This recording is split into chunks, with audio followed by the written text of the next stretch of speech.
Estamos recebendo aqui no estúdio da Rádio Independente Gustavo Green, ele que é médico especialista em cirurgia torácica e vai conversar com a gente principalmente sobre câncer de pulmão, quais são as consequências, sintomas e como prevenir, e também outras informações aí a respeito desse assunto. Tudo bem, Gustavo? Boa tarde, bem-vindo à Rádio Independente.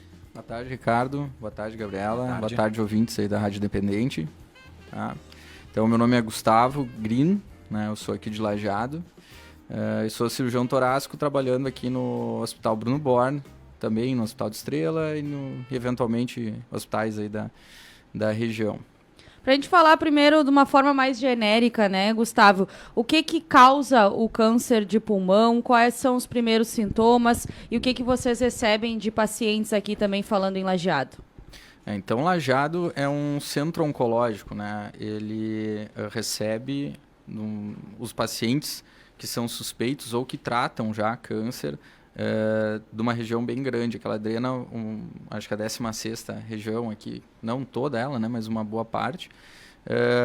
Então, o afluxo de pacientes que a gente recebe aqui é bem grande em todas as áreas, né, da oncologia, e a minha área aqui é principalmente, né, do câncer de pulmão. Tá? Então, relacionado a isso, né, a gente sempre fala, né, do câncer de pulmão, que a principal causa, né, do câncer de pulmão é o cigarro. Né? Então, a nossa luta eterna, vamos dizer assim, né, a nossa luta incessante é contra o tabagismo. Né? Então, sempre conscientizando as pessoas, né, do risco do tabagismo, dos malefícios do tabagismo, né, tentando orientar para prevenir o surgimento dessa doença aí, que é uma doença indolente, né? Uma doença traiçoeira, como a gente fala normalmente do câncer, né? E com uma taxa de mortalidade, né, que a gente tem aí no câncer de pulmão sendo um dos que mais mata dentre os cânceres. Né? Ele não é o câncer mais prevalente, ou seja, ele não é o câncer que mais aparece na população, mas ele é um dos que mais mata, tanto homens quanto mulheres. Tá? Então, um dos principais hoje cânceres, pega todos os cânceres, né? Tirando câncer de pele, eventualmente, que tem um volume muito maior, claro, mas excetuando esses cânceres, o câncer de pulmão é o que mais mata no mundo hoje. Ele vem depois do câncer de pele? Ou tem que a questão o câncer da próstata, a mama também, que está um pouco à frente? Isso, é que o câncer, a gente sempre fala assim, câncer de pele excetuando-se os cânceres de pele ou cânceres não melanoma, né, de pele. Então tem essas coisas, porque tem os cânceres de pele que são os basos celulares, que são muito prevalentes. Então se tu botar eles na conta, o câncer de pele vai passar qualquer coisa. Né? Então a gente normalmente exclui eles para considerar esses cânceres, né, de tecidos e órgãos, né, mais complexos. Aí. Pelo número de diagnósticos, o de pulmão seria o que mais mata, proporcionalmente. Isso. Ele sempre está entre o primeiro e o segundo dos que mais matam. Né? Tu pode, por exemplo, só para dar um panorama, né, câncer de mama hoje. Câncer de mama hoje, ele tem muitas opções terapêuticas, né? Então ele é considerado hoje, quase se a gente for pensar, quase uma doença crônica. Né? Hoje uma mulher que vai apresentar câncer de mama, ela tem muitas opções terapêuticas, existem muito, graças a Deus, né? Tem muitas opções terapêuticas, né? E ela consegue tratar isso de várias formas, várias vezes, nas reincidências também. Né? E no câncer de mama, a gente ainda está longe desse arsenal que existe para alguns outros cânceres. Né?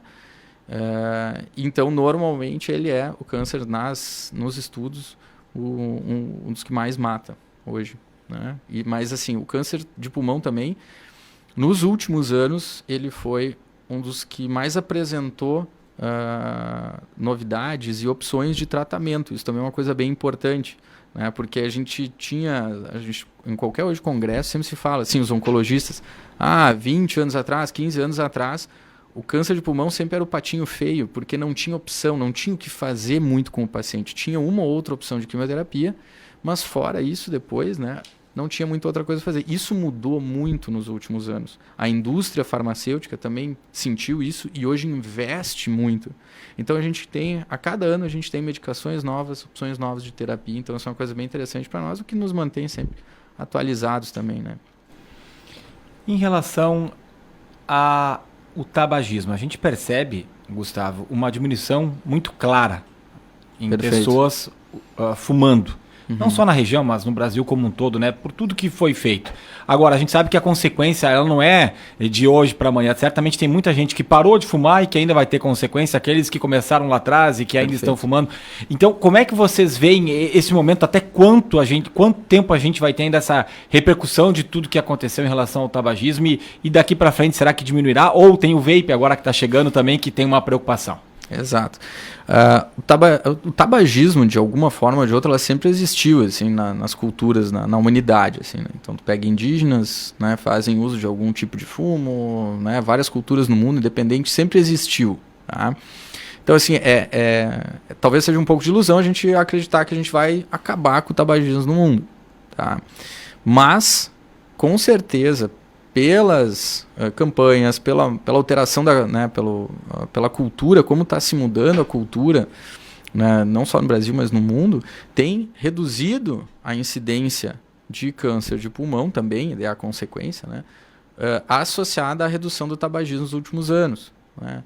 Até quem for querer procurar alguma informação a respeito, se botar, por exemplo, câncer de pulmão Ministério da Saúde ou câncer de pulmão INCA, vai dar no mesmo site, que é Instituto Nacional do Câncer, né, vai aparecer lá, né, que os dados que foram comparados do início dos anos 2000, agora com 2015, 2016, se não me engano, né, tem ali uma redução de 3 ponto alguma coisa por cento na incidência de câncer de pulmão, e isso está estatisticamente ligada à redução do tabagismo.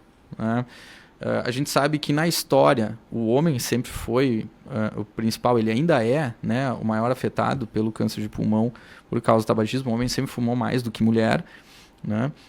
Só que desde que a mulher conseguiu toda essa evolução da independência feminina, né, isso também trouxe algumas consequências graves. Antes a mulher era proibida de fumar. Né? Isso foi até um dos atos de independência da mulher conseguir fumar, poder fumar. Né? E isso era um símbolo, era um status, né? Então a mulher começou a apresentar câncer de pulmão muito mais, uma evolução muito mais rápida. Por quê? Porque teve esse boom, né, após as liberações todas e tal. Né? Só que agora a gente está vendo só, não é isso, isso aqui não precisa. Né? Então a mulher também está deixando eu parar de fumar, só que tem um descompasso um pouquinho aí entre essa redução do homem, o homem claro, tem muito mais homem fumando, então a tendência é uma redução em porcentagem, a gente vai sentir mais esse impacto no homem do que na mulher, mas tanto o homem como a mulher reduziu o tabagismo, a gente está vendo isso um pouco aí também. Mas o agravamento é igual? É igual. Não, não muda. É igual, não muda. O homem não é mais suscetível ao câncer por causa do cigarro do que a mulher. Os dois são. E é difícil também fazer o diagnóstico de quanto tempo a pessoa fumou, quanto ela fumou, se era uma carteira, se era meia carteira, se era... Porque acho que varia de corpo para corpo também. Tem a questão da genética, né, Gustavo? Isso, né? O câncer é sempre uma doença multifatorial, né? Como a gente fala. Ele tem várias... dificilmente é só uma causa, né? O câncer ele ocorre por um defeito, né, na genética da célula, quando ela vai se duplicar, ela se duplica com alguma coisa errada, que vai gerar o câncer. Né? Então a gente costuma dizer assim que se a gente daqui a pouco fosse ter vida eterna, tu podia ter a melhor genética possível, mas em algum momento algum erro ia acontecer numa célula se dividindo, né? E tu ia apresentar algum câncer. Né? Então o que a gente faz? Tem essa parte genética e também tem os fatores ambientais, né, ou de doenças outras, que vão causar também, favorecer essa alteração genética, né, que esse erro genético vai levar ao câncer. Então, assim, a gente sempre discute carga tabágica, né? O quanto tem que fumar para ter risco de câncer. Esse número, a gente sabe que ele não existe esse número exato, né? E tanto é que o cigarro ele é considerado como uma substância, né? Que não tem nível de adição. O que é nível de adição? Adição vem de addicted, né? Que é vício em inglês. Então, assim, ele não tem um nível de adição. Tem algumas drogas que falam assim, tu tem que tomar pelo menos 3 vezes a droga para ficar viciado. Não sei. O cigarro não tem esse número, ou seja, é 0. Ou seja, no primeiro cigarro, teoricamente, tu já pode ficar viciado. Claro que isso é usado para evitar que as pessoas fumem, né? Então, tu vai ter... não é que é para assustar, mas é para sinalizar, olha, isso realmente é grave. Tá? Então, o que a gente sabe é que quando uma pessoa fuma, né, por 20 anos, né, um maço de cigarro ou o equivalente a isso em maço de cigarro, a chance dessa pessoa apresentar ao longo da vida câncer de pulmão é absurdamente maior do que quem fuma menos. Claro que depende da carga, depende da genética do paciente, da história familiar, né? Mas a gente sabe que a partir desse ponto o risco ele se torna muito, muito, muito mais grave, né?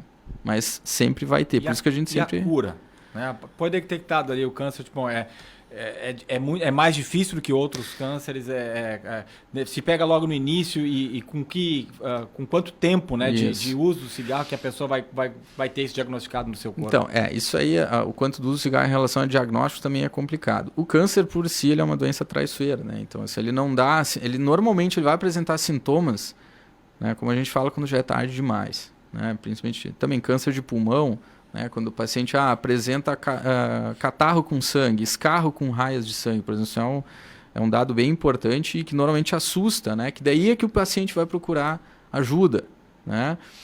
Isso normalmente já é um estágio avançado da doença. A gente não tem mais muito o que oferecer além de uma quimioterapia, além de uma coisa disso. A gente sempre tenta, em qualquer câncer, quase qualquer câncer, né, que a cura do câncer é feita com a extirpação da doença, né? Ou seja, com cirurgia ou com algum tipo de ablação, alguma coisa que elimine aquele tecido neoplásico, né? Aquele tecido cancerígeno. Agora, sendo, né, tendo a doença avançado para linfonodos, para outros locais, a gente vai tratar então com quimioterapia, né? E às vezes quimioterapia paliativa, né? Que é quando a gente não tem mais a ideia de cura desse paciente, mas sim de um tratamento de administrar e tentar segurar o máximo possível essa doença. Além do tabagismo, do cigarro, tem alguma outra coisa que causa câncer ou o cigarro é o grande vilão? E ainda aqui na nossa região tem um fator muito importante, tá? Que é o agrotóxico. O cigarro entra nisso também, mas não como o cigarro pronto, né, para fumar, mas sim como na forma da planta do tabaco, da folha. O que acontece? O cultivo do tabaco é um cultivo que necessita de muito agrotóxico. E a gente aqui, Venâncio, Santa Cruz, a gente está numa região, né, fumageira muito importante. Isso já é histórico, nosso aqui é cultural. Então a gente recebe aqui muito paciente, né, que vem, às vezes, a maioria deles fuma, claro, também, mas a gente vê que tem uma importância, o peso dos agrotóxicos muito forte aqui. E tem uma situação que é interessante, se a gente for analisar os colonos né, os agricultores mais antigos, que começaram a usar agrotóxico, daqui a pouco, sei lá, com 20 e tantos, 30 anos, começaram a utilizar agrotóxico. Esse paciente ele vai apresentar câncer lá com 60 anos, às vezes 50, 60 anos, que é o que a gente espera a idade de surgir o câncer. Agora, o que está acontecendo? Os filhos desses agricultores, que começam a trabalhar ali com seus 13, 15 anos, a gente sabe, o pessoal da lavoura começa a trabalhar mais cedo, já entra em contato com esses agrotóxicos, eles já estão na fase de começar a trabalhar, já está sendo usado agrotóxico, e esses pacientes estão apresentando neoplasia muito mais cedo, em torno de... Eu já tive casos de pacientes com 27, 28, 30, 32 anos, casos muito graves, já avançados em pacientes jovens. A gente brinca e fala assim, cara, isso aqui não é uma doença por um paciente de 30 e poucos anos, que é uma doença para um paciente de 60, 70 anos. E ele está apresentando isso muito mais cedo e normalmente a gente consegue fazer associação com o uso de agrotóxico, principalmente da cultura do fumo, né? Mas aí porque não teve o cuidado necessário que não usou ou porque EPIs, não usou EPI. O uso de EPI a gente sempre fala, assim, tanto é que a minha rotina de entrevista do paciente, que a gente chama de anamnese, né, é perguntar no que tu trabalha. Isso eu falo também para os meus alunos sabem, né, que quando eles vão fazer essa entrevista pensando ali na cirurgia torácica, né, o senhor trabalha, é agricultor, tá, plantava o quê? Plantava fumo? Usava agrotóxico? Sim. Com EPI ou sem EPI? Com máscara, sem máscara? Protegia as mãos? Então, assim, é um fator não muito... usa. São poucos os que usam. Os mais jovens estão usando e não há muito tempo, né? Também esse é um fator, né? Mas, cara, a gente vê que, claro, a ideia é de que cada vez o pessoal tem mais informação, mais acesso à informação e tá usando. Mas isso é um fator muito importante ainda. Tá certo. Dr. Gustavo Green, ele que é médico especialista em cirurgia torácica, falando conosco aqui especialmente sobre o câncer de pulmão, sobre as preocupações, tabagismo. questão também de agrotóxicos, né? Importante que ele ressalta aqui na nossa entrevista. Muito obrigado pela presença aqui, uma boa semana, um bom trabalho. Eu que agradeço, boa tarde a todos.